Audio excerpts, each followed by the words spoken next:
हमारी सुहेल शाहीन साहब से बात हो रही थी और उनसे हमने पूछा कि आपकी जो उबूरी काबीना है उसकी हल्फ बर्दारी की तकरीब क्यों मनसूख या मुलतवी हुई, तो उन्होंने कहा कि प्लान का हिस्सा ही नहीं थी और हमें बहुत सारी चीज़ें थी जो अरेंज करनी थी जो नहीं कर पाए, तो इसलिए हमें मुलतवी करना पड़ी। आपको बतौर तज्जियाकार क्या लगता है कि तकरीब क्यों मुलतवी की गई है? देखिए, दो वजूहात हो सकती हैं। वैसे तो क्या साराई कर सकता हूं क्योंकि मेरे पास इंफॉर्मेशन तो है नहीं। एक ये है कि वो शायद दुनिया को इस तरीके से कॉन्फ्रंटेशन का मैसेज नहीं देना चाहते कि एक तरफ वो अपनी सेलिब्रेशन कर रहे हैं अमेरिका वाले और विड्रॉल ऑफ ट्रूप्स की बात हो रही है और जंग को ख़त्म करने की बात और एक तरफ से ये उसी दिन हल्फ बर्दारी कर दें। एक ये वजह शायद ऑप्टिक्स की वजह हो सकती है और दूसरी कोई अंदरूनी डिफ़िकल्टीज मैनेजमेंट की या अपने अंदर कोई अंदरूनी ऐसी एडजस्टमेंट हो शायद जिनकी वजह से उन्होंने उसको पोस्टपोन किया हो। लेकिन मैं ये क्या साराई कर रहा हूँ, मेरे पास इंफॉर्मेशन नहीं है। Alright sir. अच्छा, क्या अफगानिस्तान में आपकी नज़र में दहशतगर्दी का खात्मा हो चुका? वो जंग जो 9/11 के बाद से शुरू हुई, आज उसके 20 साल हो चुके हैं, 20वीं एनिवर्सरी है, तो आपको लगता है कि दहशतगर्दी का खात्मा हो चुका जिसके लिए उन्होंने तबले जंग बजाया था, खासतौर पर अमेरिका ने?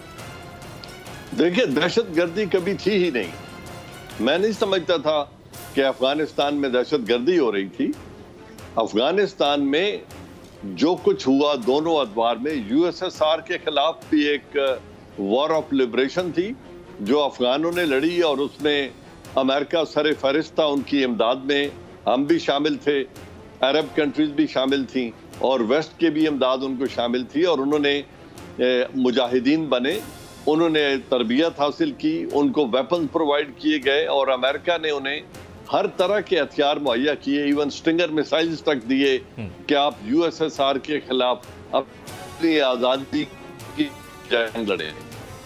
वो यूएसएसआर को किया और यूएसएसआर को वापस जाना पड़ा वहां से और वो सिमट के रशिया रह गया और उसकी रियासत के टुकड़े हो गए। उसके बाद उन्होंने अपने मुल्क में एक हुकूमत कायम की और फिर जब 9/11 हुआ जी, तो उस वक्त अमेरिका ने बावजूद अफगानिस्तान के ऊपर हमला करना ही वाहिद रास्ता समझा, क्योंकि उन्होंने ये फैसला कर लिया था या प्री मेडिटेटेड था कि हमने अलकायदा के ऊपर हमला करना है और उन लोगों पर जिन्हें हमने किसी ज़माने में तरबियत दी थी, जिन्हें खड़ा किया था, जिनके साथ प्रेसिडेंट रोनाल्ड रेगन जो है वो वाइट हाउस में उनकी कमर पे हाथ रख के कहते थे ये मुजाहिदीन है, ये हमारी जंग लड़ रहे हैं, तो उन पर उन्होंने हमला करना मुनासिब समझा। अब ये तारीख हमें बताएगी आने वाले दिनों में कि 9/11 क्या था, उसमें किसने हमला किया, किसकी मंसूबाबंदी थी, क्योंकि गुंतानामो बे में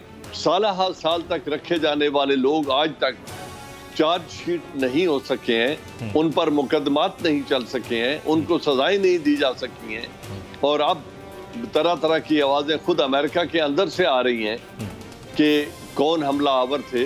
अब जब प्रेसिडेंट जो बाइडन ने यह कहा है कि उसकी तफ्तीश के जो सीक्रेट पेपर्स थे उनको रिलीज कर दिया जाए जी, वो आने के बाद पता चलेगा कि उसमें क्या उसामा बिन लादेन इन्वॉल्व थे, क्या उसमें अलकायदा की कोई इन्वॉल्वमेंट थी। लेकिन अगर आप इस पूरे एक सीन पे नजर डालें जी, तो लगता यह है कि कोल्ड वार खत्म होने के बाद, यूएसएसआर की डिसोल्यूशन के बाद उन्हें एक दुश्मन की तलाश थी, क्योंकि मुअम्मर कज़ाफ़ी 9/11 में शरीक नहीं थे। उस मुल्क पर हमला हुआ, मुअम्मर कज़ाफ़ी का जो अंजाम हुआ हम सब जानते हैं। सदाम हुसैन या इराक 9/11 में शरीक नहीं थे। उनके इराक में ना कोई न्यूक्लियर वेपन थे, ना केमिकल वेपन थे, लेकिन जो इराक का अशर हुआ वो हम सब ने देखा। सीरिया के ऊपर वो हमला आवर हुए, ईरान के ऊपर पाबंदियां लगाई गईं और अफगानिस्तान पर वो हमला आवर हो गए। तो वो तंजीमें जिन पर दहशतगर्दी का इल्जाम लगा वो भी मुसलमान, जिन्होंने सबसे ज्यादा कीमत अदा की वो भी मुसलमान, जिनकी सबसे ज्यादा कैजुअल्टीज हुई, जो मारे गए वो भी मुसलमान, जिनके मुल्कों के ऊपर हमला आवर हुए अमेरिका और उनकी कोalition फोर्सेस वो भी मुसलमान। इजराइल के ऊपर तो किसी मुस्लिम तंजीम ने कोई हमला नहीं किया, बिल्कुल। अमेरिका के ऊपर तो 9/11 के बाद कोई हमला नहीं हुआ, लेकिन तमाम तर रैत बर्दाश्त किया मुसलमानों ने।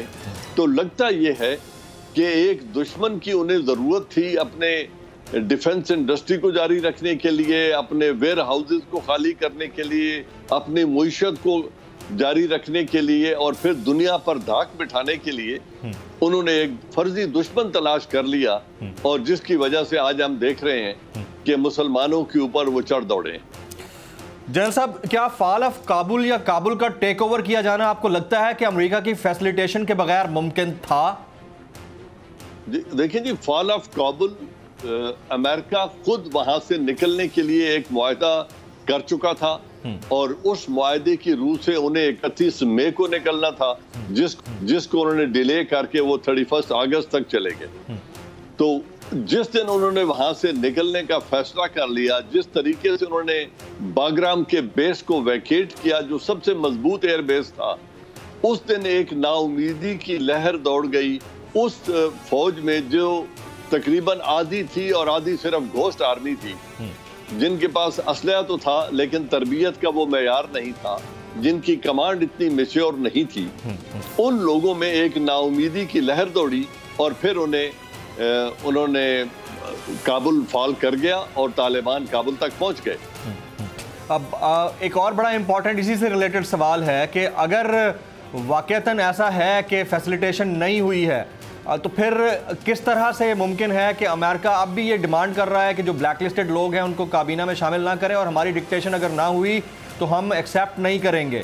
ये अमरीकी वज़ीर ख़ारजा बार बार कह रहे हैं। देखिए, अमेरिकन वज़ीर ख़ारजा उस मुआहदे की खिलाफ वर्जी कर रहे हैं जिस पर वो खुद साइन करके गए।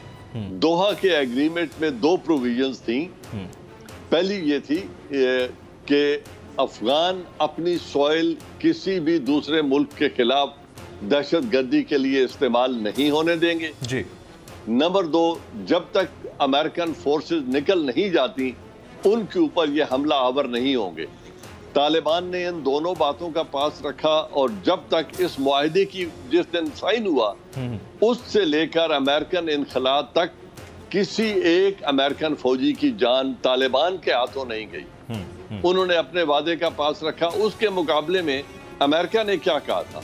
उन्होंने कहा था कि आप जो दहशतगर्दी की लिस्ट में शामिल किया गया है, यूनाइटेड नेशन की टेररिस्ट लिस्ट में, उसमें हम आपको डीलिस्ट करवाएंगे, आपके कैदियों को हम रिलीज करवाएंगे ताकि आप अपनी जो हुकूमत है वो बना सके। तो उन दोनों वादों से अमेरिका, और 31 मई तक निकल जाएंगे, उन्होंने 31 मई को 31 अगस्त तक ले गए। डी लिस्ट अभी तक उन्होंने नहीं करवाया, और अब उसकी वो धमकी दे रहे हैं कि उन लोगों को निकालें। गुलबदीन हिकमत यार को इसी लिस्ट में यूनाइटेड नेशन ने एज अ दहशतगर्द रखा था। जब अमेरिका को उनकी जरूरत पड़ी तो उस लिस्ट से निकलवाया और उनको इक़्तिदार में शरीक कर लिया। तो अमेरिका अपने लिए तमाम रास्ते तलाश कर लेता है, लेकिन एक ऐसी कौम जिस पर 20 बरस उन्होंने जंग मुसल्लत रखी, जिसमें 2.5 लाख गरीब अफगानों को, निहत्ते बच्चों और औरतों को और मदरसे के स्टूडेंट्स को उन्होंने शहीद किया, उनके ऊपर वो पाबंदियां लगा के, उनके एसेट फ्रीज करके, अपनी डिमांड्स की एक रोजाना बढ़ती हुई लिस्ट उनको पकड़ाते जा रहे हैं। मेरे ख्याल में ये इमोरल डिमांड है। उनको भी उस अहद का पास करना चाहिए और उनके जो एसेट्स हैं उनको रिलीज करना चाहिए ताकि ह्यूमैनिटेरियन क्राइसिस से अफगानिस्तान में बचा जा सके। सब्सक्राइब करें और बेल दबाएं ताकि कोई खबर रह न जाए।